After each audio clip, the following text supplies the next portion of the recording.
Hey everybody, tonight we're going to be making a turkey breast roast. Just these that you get in the freezer section at your grocery store. And let's do it this way. This recipe came to me actually for pork, but I think I've mentioned on the channel before, my husband has alpha-gal, so we do a lot of poultry. And I think this one will work. Now, there are some herbs that you put on this. The one I bought already had herbs on it, but I'm still going to add just a little bit of the herbs we would have normally added if it was plain. And that is some garlic powder, which I'm a big fan of garlic, so I would have probably added it regardless. And then some sage.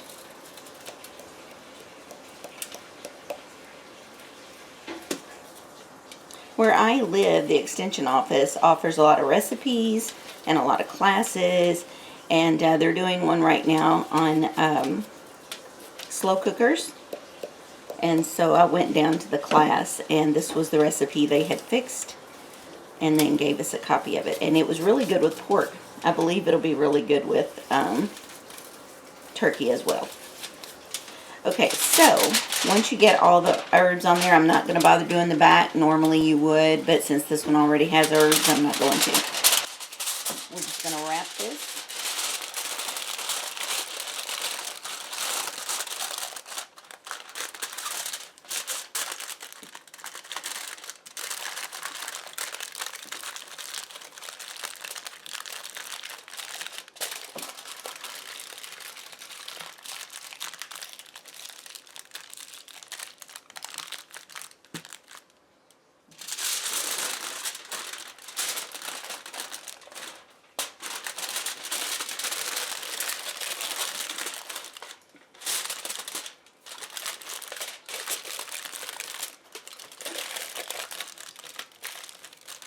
Now this is going to be placed inside the crock pot. No water, anything like that. This is just going right in the crock pot like it is, and then I'll be back. Okay, so the recipe called for 3 sliced apples. When she made it, she did not peel them, so I just washed the apples and used a quick apple core, just making sure that they look okay. This one's got a little bit of a spot here. I'm going to cut out. Now I'm going to grab another piece of foil. The recipe does not specify which kind of apples to use. She had used Fuji, so that's what I bought as well.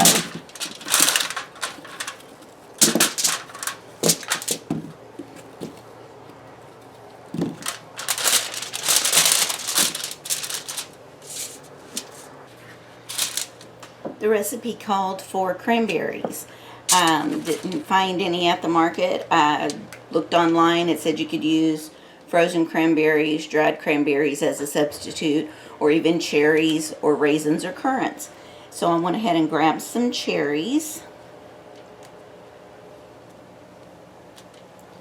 And the recipe calls for a 1/2 cup. I'm just going to put a bunch in. Because that's a pretty big chunk of meat that I'm cooking, so I want to make sure there's plenty of the sauce. The recipe calls for a tablespoon of unsalted butter. Mine is salted. That's all I have.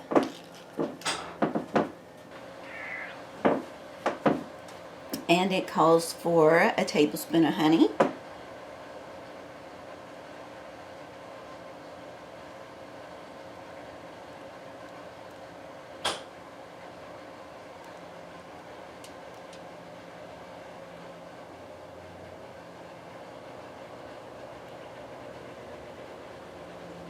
Because I did use an extra apple and extra cherries, I'm just trying to make sure there's a good amount of honey.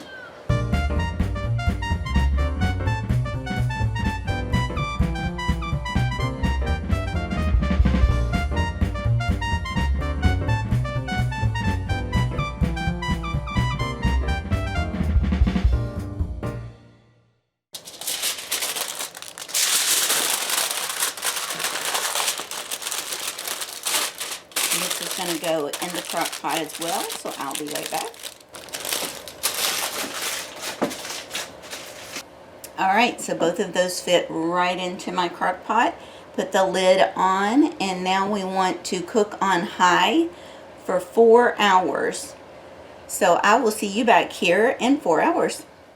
Alright, so 4 hours later, and this is what we've got. I did use a meat thermometer, and it was at 180, so we know that the turkey's good. And then, and the fruit ended up good too, except I probably would use dried fruit next time. The cherries and apples produced a lot of liquid, and so I think using dried might be a little bit better, because or just add more honey, because I feel like I lost the honey. But other than that, I mean, it is still good. It's delicious. I've already had a bite of it, and it's just falling apart. But like I said, this was for pork originally, but it does work great with the turkey as well.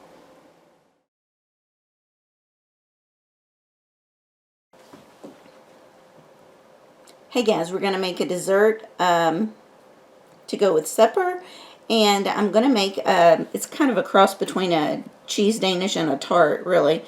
But I just pressed out some crescent dough into this pie plate, and you could make individuals just on a cookie sheet or something, or in any kind of pan, by just making some little individual circles, or even like if you get a Danish at Starbucks, for example, the little rectangles, you could roll those out as well. Sorry that the camera wasn't on while I did that, but I mean, it's just rolling it out.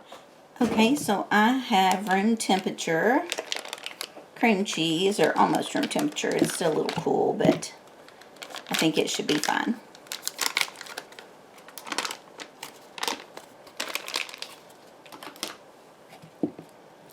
Now, before I add everything in, I am going to just use the mixer and break that up a little.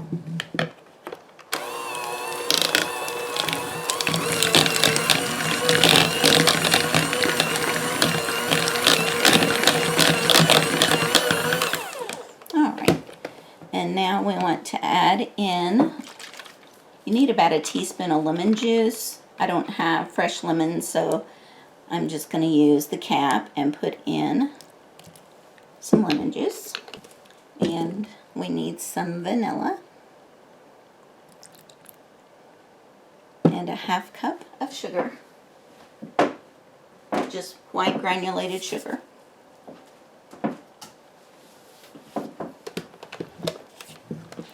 Then we're just going to mix this up.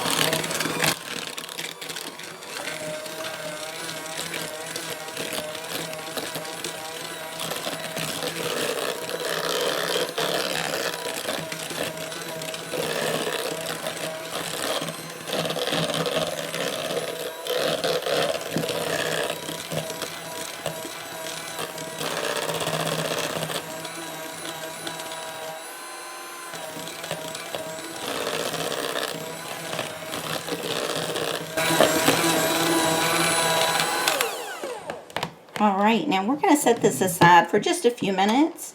The oven is preheated, and I want to put my crescent roll in the oven for about 5 minutes. Then I'm going to bring it out, and we're going to add our toppings and finish cooking it in the oven. Now there's going to be filling left over. Of course, you can use more crescent dough and make some more popovers or something with it. Or this is very similar to a dip recipe I have for fruit. The only difference really is that the fruit dip, instead of using granulated sugar, used marshmallow cream. So it has a very similar taste because it is a sweet dip. So if you wanted to use it for that, by all means, slice up some apples or whatever fruit you like, and it's very good to dip it in. Now, some recipes show that you don't have to bake the crescent dough You can just go right in with, you know, your topping and then bake it all together. And you can, but what I found was the bottom underneath the filling was still just a little bit doughy. Trying to get that done was burning the rest of it. So I've just learned to bake it just a little bit. Now you can bake it just like this, and I do, but I also like it another way, and that is to add jam to it. My preference is strawberry jam. So on half of it, I'm going to go ahead and add some jam.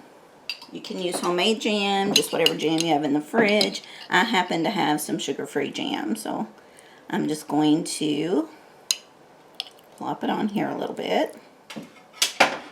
Now this particular brand told me to bake this for a total of 10 to 13 minutes. So I'm going to go back into the oven real quick to finish it up. Okay, while that is baking, we're going to go ahead and make a simple glaze to go on top of it. And I don't really have measurements for this. It just depends on how much I want. This is probably a half to 3/4 cup of powdered sugar. And then I'm going to put in some heavy cream and give that a mix.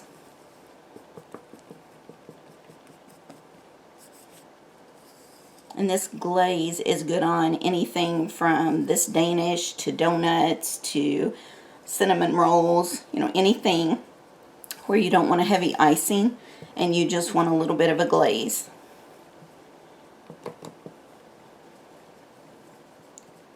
You can also use milk. I would suggest using some melted butter in it if you do. Now, I don't want my glaze quite so thick, so I'm going to add just a little bit of milk.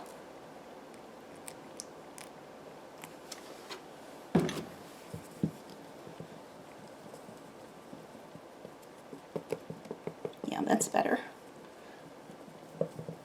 You may like a thick glaze. If so, just leave the milk out. Go only with the heavy cream. Okay. Alright, so this is ready. I will see you back in a few minutes whenever the dessert comes out. Alright, so it's out of the oven and has cooled off. You can put the glaze on as soon as it comes out if you want, but I find that it just melts it off. So it's best to let it cool just a little bit.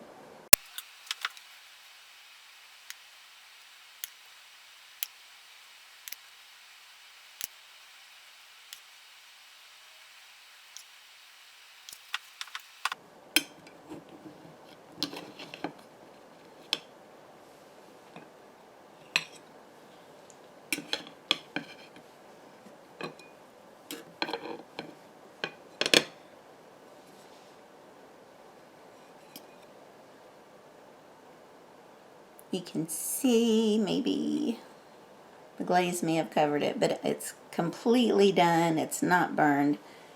Very yummy looking. Let me grab a fork. I already have a cup of coffee brewing. It's also good with milk.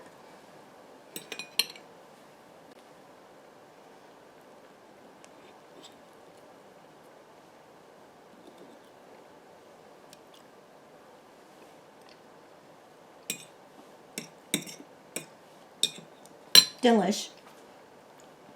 Be good for breakfast in place of some other kind of pastry, but it just makes a good dessert.